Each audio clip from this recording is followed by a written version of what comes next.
At the 2025 trade deadline, the contending Chicago Cubs bolstered their already impressive bullpen with the acquisition of 2 high-leverage arms. Chicago brought over Taylor Rogers from the Reds, where he had served as a setup man for the first half, while the Orioles sold high on journeyman 8th-inning reliever Andrew Kittredge. Of course, this meant that someone in the Cubs bullpen was on the chopping block, and the odd man out happened to be Ryan Pressly, who was released the next day.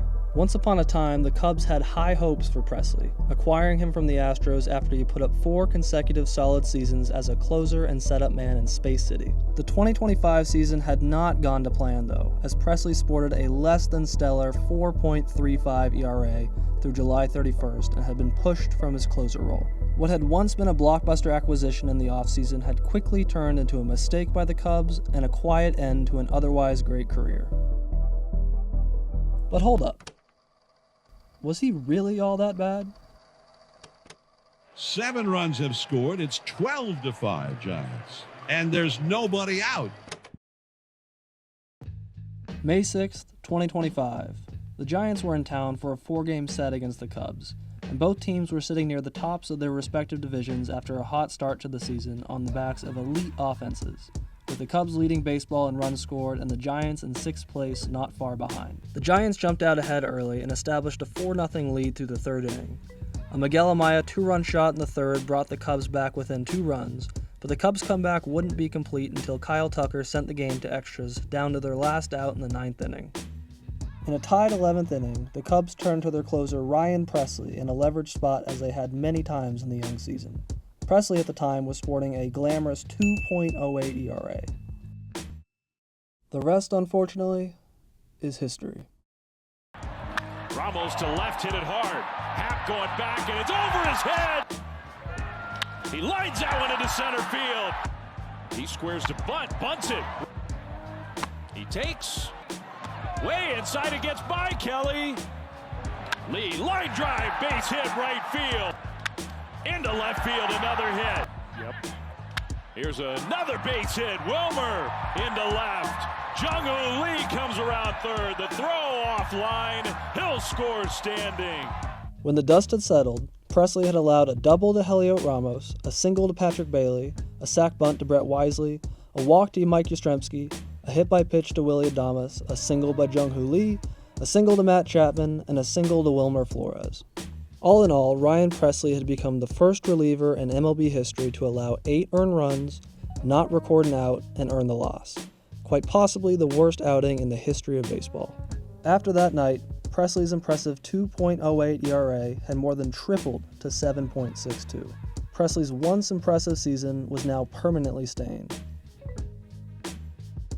So that got me thinking, does ERA treat relief pitchers too cruelly? Is one bad outing really enough to tank an entire season of good pitching? Should it? Ryan Pressly made 44 appearances in 2025 and was generally lights out. Just because he woke up on the wrong side of the bed on May 6th doesn't take away the fact that he was a pretty good reliever overall. Pressly finished the season with a pedestrian 4.35 ERA. But what if we gave him a mulligan for May 6th?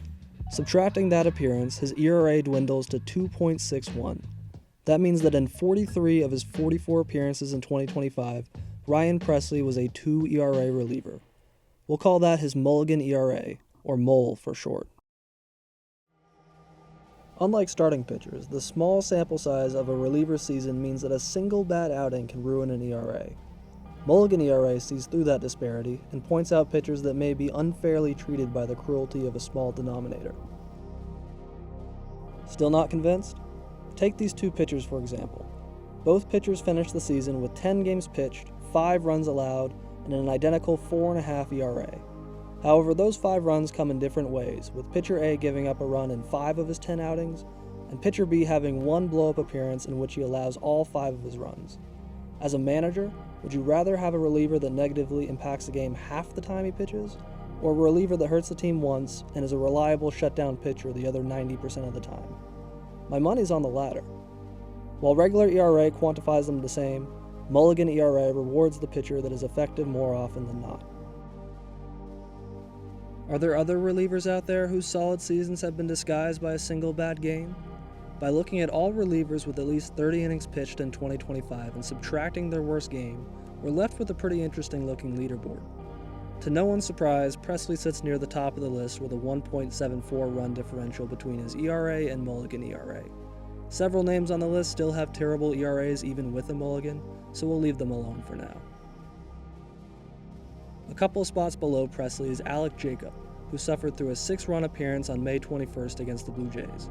Jacob finished the season with a 5.13 ERA, but without that outing, it would have been a 3.58, significantly better than what the end of the season tally suggests. Directly below him is Max Lazar, who forgot to eat his breakfast on July 30th and gave up 6 runs to the lowly White Sox.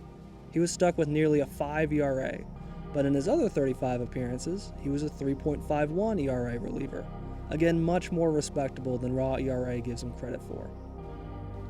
In his 3rd appearance of the season, Kyle Nicolas just forgot how to pitch and allowed 5 runs in less than an inning's work, scarring him with a 4.74 ERA. But in his other 30 appearances that season, he posted a reasonable 3.58. Am I suggesting that these pitchers will somehow turn into all-stars next season? No, I'm not. But are there relievers out there that deserve more credit than ERA gives them? Well, I believe I've made my case.